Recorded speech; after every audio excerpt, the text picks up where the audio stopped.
So hello everyone and welcome to this new episode of 10 Questions About Cloud. Today we have Eneko Pérez with us. Welcome, Eneko. Thank you, Pablo. So I always use the first question basically to introduce yourself. So who is Eneko Pérez? Okay, so currently I'm a cloud engineer working in the cloud platform team at Volvo Cars here in Sweden. And I moved recently from Spain. And I will say that our team, because the name of the team is a bit generic, our team support hundreds of users, developers mainly, at the company, and we provide tools and infrastructure to run both public and private internal tools. Okay, cool. I'm curious now about your cloud journey. So maybe you can tell us when was your, I don't know, the first time you heard the word cloud, or just your first steps towards the cloud. Yeah. Hearing about cloud, I think it was many years ago, probably 5 or 6, when I think everything, this whole cloud thing started to make a lot of noise here and there. And my first experience with cloud, I would say it was with Meraki, which is a network as a service provider. But this was the only cloud solution in an on-premise, in everything, in a pure on-premises infrastructure that I was managing at the time. And then after that, I moved from pure on-premises infrastructure, as I said, to a completely different company where everything was implemented as infrastructure as a code. And this was my first huge experience with cloud technologies. And since then, have you been working, or maybe not always, but mostly on public cloud, right? Yeah. And so you know there are a lot of cloud providers. I don't know, do you have more experience using one over the other, or are you just using maybe multi-cloud solutions with multiple cloud providers? Yeah, well, I think I have more experience with Azure because this is the cloud what I have. The cloud provider I have probably more years of experience due to my previous company. But also with Amazon Web Services and very recently with Alibaba and Aliyun Cloud. Oh, cool. That's really interesting. Since I have been already working with Alibaba Cloud and implementing a lot of cloud solutions for multiple customers, which it's kind of surprising, but also very, very nice to hear that. And so, you already have been working with the cloud for a long time, and you probably also know how many advantages the cloud offers over using the on-premise environments. Maybe you can tell us what are, in your opinion, the most important advantages. Yeah, I will say, I will say cost saving, even though this can be, a topic of discussion, because cost saving in the cloud environment is always a big topic. But I think it helps with cost saving. Also, it provides flexibility, because you can do so many things quite easily that it gives companies and users a lot of flexibility. Also, disaster recovery. Of course, we can always, if we have an on-premise solution, we can always have some disaster recovery, but of course, it's not compared with, like a multi-region solution, for example. Sustainability, I will say, because at the end we are sharing resources. All the customers of a cloud technology We are sharing, I don't know, it can be a computer, a piece of a server, or it can be a piece of a rack, or just a part of a data center. But at the end, we are sharing resources, and I think it's a good thing for sustainability purposes. And a speed, I will say, speed in terms of delivery of software delivery. Yeah, definitely. Speed is really, really a huge advantage of the cloud, since you can just code. You can just test your code very, very easy, or you can even just start a server in I don't know, in 1 minute and test your application instead of. So you just forget about the infrastructure behind, about the racks, about the servers, about the physical stuff. So that basically this helps to accelerate and to improve definitely the development speed. I totally agree with you with that. Yeah, of course. You feel like there are no limits, no? When you are working with a cloud solution, of course the cost is there, but apart from that, and it's not. I mean, it's something very important to take into account, but yeah, I think many things can be done with the cloud solution, and in a very fast way. And this that could be done in, for example, when we have limits in very specific hardware. Yeah, definitely. The problem is that the cloud ecosystem started maybe with very basic services like, I don't know, the storage and the virtual machines. But then now the cloud ecosystem is so broad. I mean, there are so many different topics like cloud computing, machine learning, IoT, databases, serverless, containers. I don't know. It's really a lot of topics. And I don't know, for me, or in my opinion, I think it's possible to know about all of them. What's your opinion about that? What is your focus, and what are you interested more in? Well, I agree with you completely. I mean, we can't right now. We can't know. We can know it all. It doesn't matter which cloud provider you choose, because all of them offer you plenty. I'm more focused on Kubernetes services, and sometimes as well databases as a service.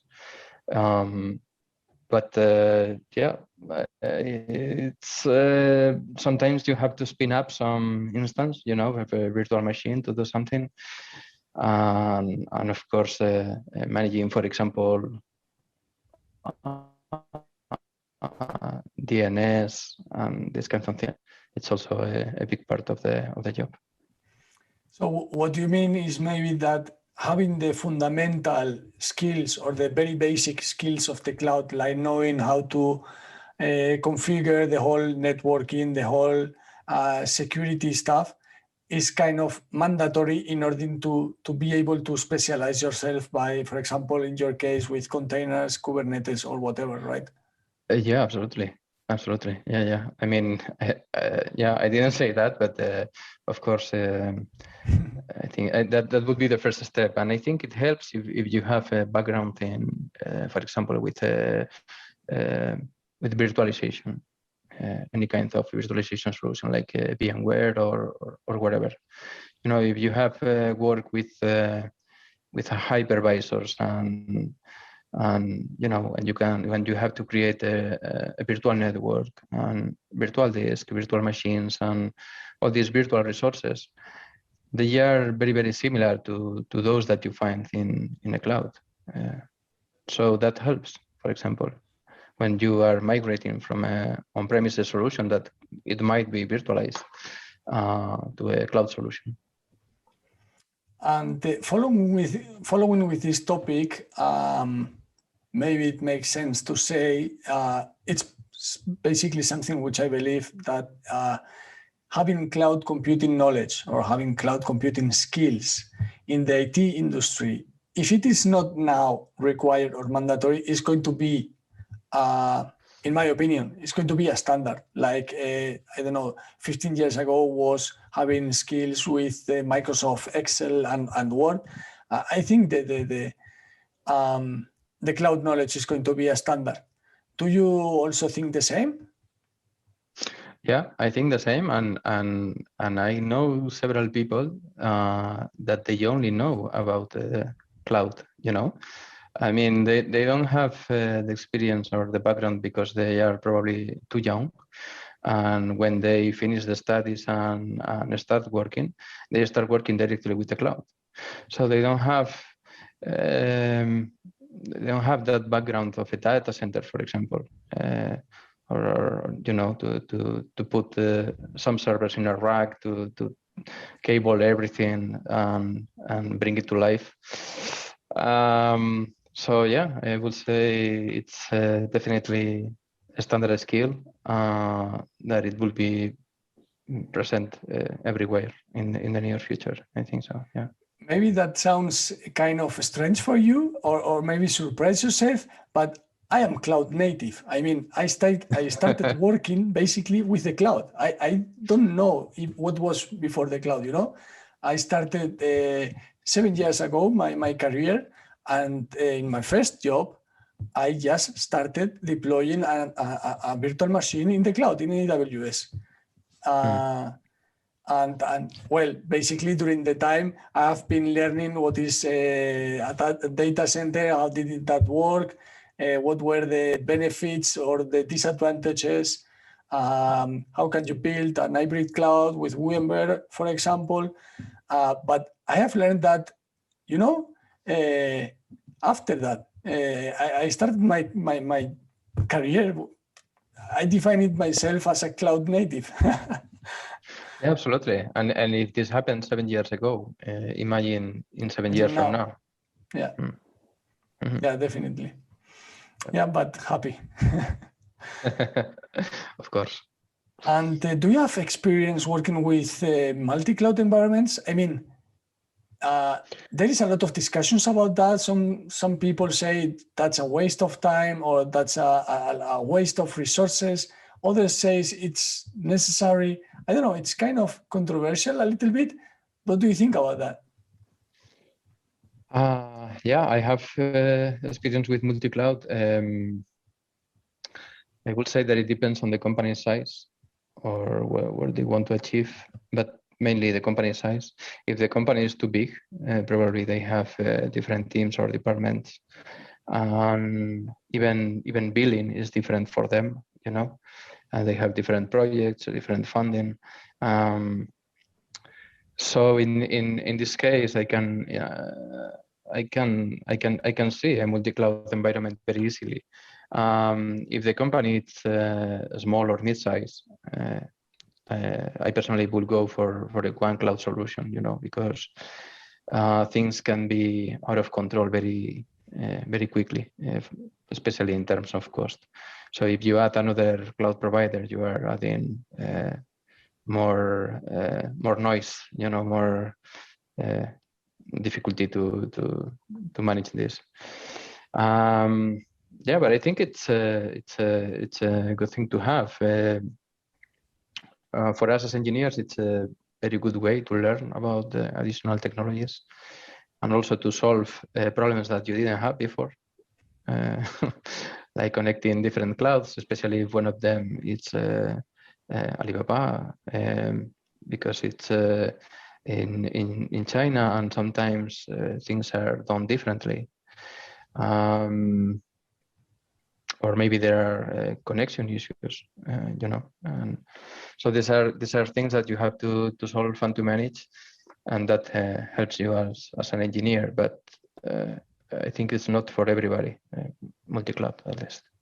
Yeah, I totally agree with you that multi-cloud strategies add a lot of complexity because you have to take care of one or two or even three cloud providers.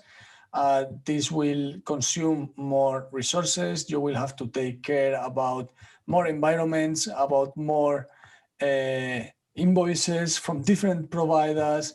You have to take care of I mean, it adds a lot of complexity, but I can see also that it is very powerful and useful for some use cases. But as you already mentioned, it depends on the use case. It depends on the size of the company. But I think you touched really important points. And I forgot one question before, which was related to the hybrid cloud strategies. Well, basically because those are much more common, and I think they will stay, if not forever, for a very long period of time. What do you think about that? Do you have some experience also there? Sorry, can you repeat the question about the strategies? It's related to hybrid cloud strategies. Yeah. So solutions where there is some environments running on the cloud, but also some environments running on-premise, or even just using the, I don't know, the cloud as a backup, or the on-premise as a backup, or they just store something on the cloud and something else on on-premise. It depends. What do you think about that? Yeah, well, I suppose it can work for some companies. It depends a lot on their needs. Maybe it can be a good idea for a critical solution to be because there we can provide disaster recovery, high availability, or many other things. But the experience that I have with this kind of setups, it's because the company was moving from data centers to the cloud. So there are some, there is a time where both of them have to leave at the same time as you are migrating. It can be a tough task, and it takes a lot of time sometimes. But yeah, this is the experience that I have. But I can see as well that a company might have something in the cloud and at the same time have a data center for other things. Yeah, definitely. For example, I can think of one example if the company requires a high performance computing cluster. That's something that you can do it on the cloud, but if you need, I don't know, 1,000 cores and a couple of terabytes of memory, it can be a bit expensive. Yeah, there are also more use cases. One company I was working before, for example, they were not able to upload their content for regulations and compliance reasons to the cloud, or they were also not able to move the data outside of Germany, again, for regulations and compliance reasons. And this is probably the most common use case for this kind of strategies and environments. But there are also others, or just companies who they have invested a lot of money on building their own data center, and they just want to have just a backup or for testing environments using the cloud.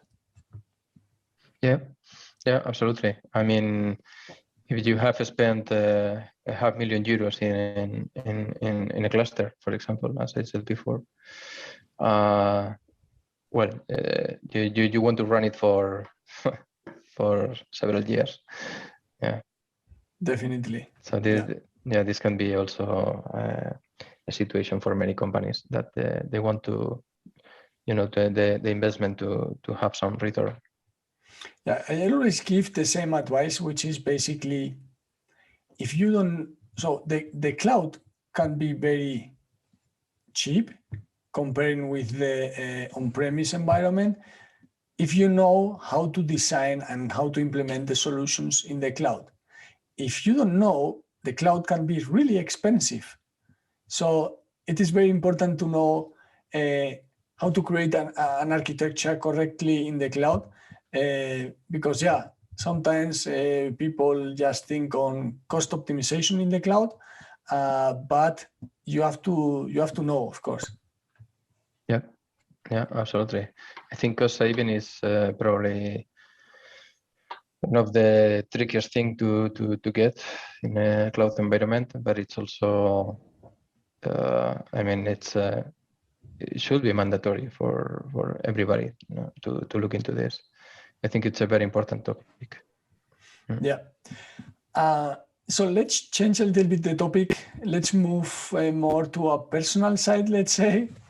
I would like you to share with us, I know, something which you made wrong or what you architected wrong.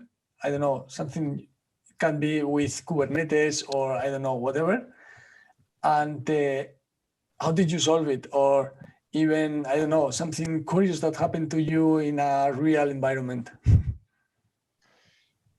Okay. That's a challenge. Yeah, it's a challenge. Yeah, no, it's not because I don't make mistakes. I make a lot of mistakes, but I don't I don't remember them. I don't try to remember them. What can I say?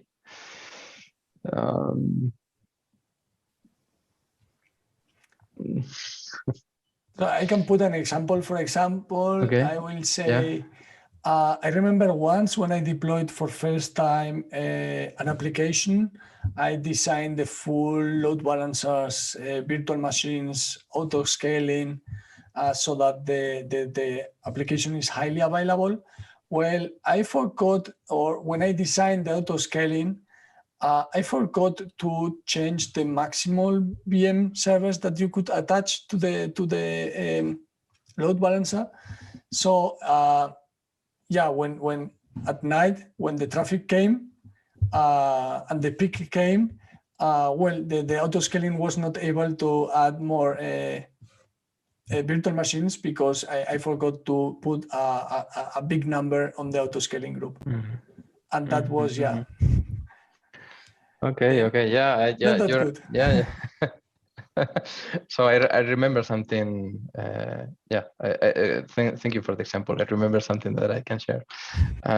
The first time that I work with Kubernetes, I had a very simple task assigned, that it was to delete a namespace with a bunch of pods running inside.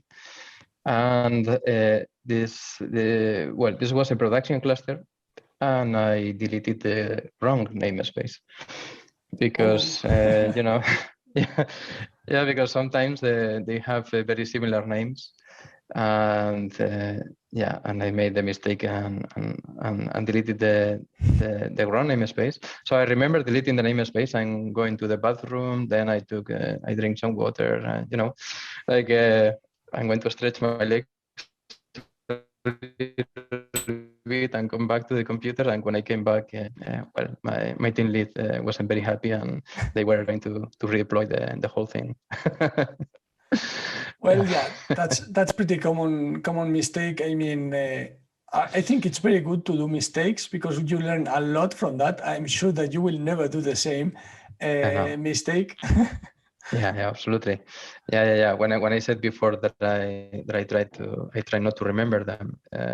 Of course, I learn from them, but then I just want to you know, to go through all the things that cause you some kind of trouble. And but yeah, of course. Mm-hmm. Cool, that's pretty cool. Could you maybe share with us also? I know you learn a lot of things every day, but maybe one of the latest things that you learned that you think it's interesting for the audience to hear about that. Yeah. Amazon Web Services key spaces for Cassandra. Mm-hmm. Could you describe this service? Maybe I have no idea how to use it, to be honest. Yeah. Well, at the end of the day, it's a serverless database system with high availability and this kind of fancy features. And the thing is that Apache Cassandra can be a bit overwhelming. So Amazon Key Spaces makes things a little bit easier for developers to use the service. And this is something that I found quite recently, because the company is using them, and I have to work with it a little bit, supporting some users. Okay, cool. Sounds really interesting. Mm-hmm. And now just the last question. Basically, there is a lot of information out there about the cloud. There are a lot of blogs, podcasts, videos, whatever type of content. There is a lot of them. How do you do that to keep yourself up to date? Well, I will say I follow certain groups and hashtags over LinkedIn. Also, I'm in some Slack spaces or channels. And well, I like to read a lot. For example, technical blogs or posts in Medium or something like that. You can find very interesting approaches to solve different problems, and I think that you can learn a lot from that as well. Yeah, definitely. But the problem is that AWS, Asia, and these all cloud providers, they are releasing every year or every month a lot of changes, features, new products, and I don't know. Sometimes it's kind of very difficult to keep yourself up to date, right? Yes, if you are lucky enough to work in a company with a big contract, for example, you have some leverage, and I think that you can reach the account manager, and you can get training, and you can get help or updates from engineers at the different companies, and they keep you in the loop. And sometimes they send you even too much information that with the day-to-day work you can just process it. So but that also helps. I mean, having someone there, and you know that you can rely on someone at Amazon or Microsoft, it's a very good thing. You can ask them for advice. You can ask them for a very simple solution, and they try to provide their expertise and to give you some ideas. And also when you have these meetings, they mention new technologies that maybe they are in preview or something like that, but it might worth knowing them or testing them. Mm-hmm. Yeah, definitely.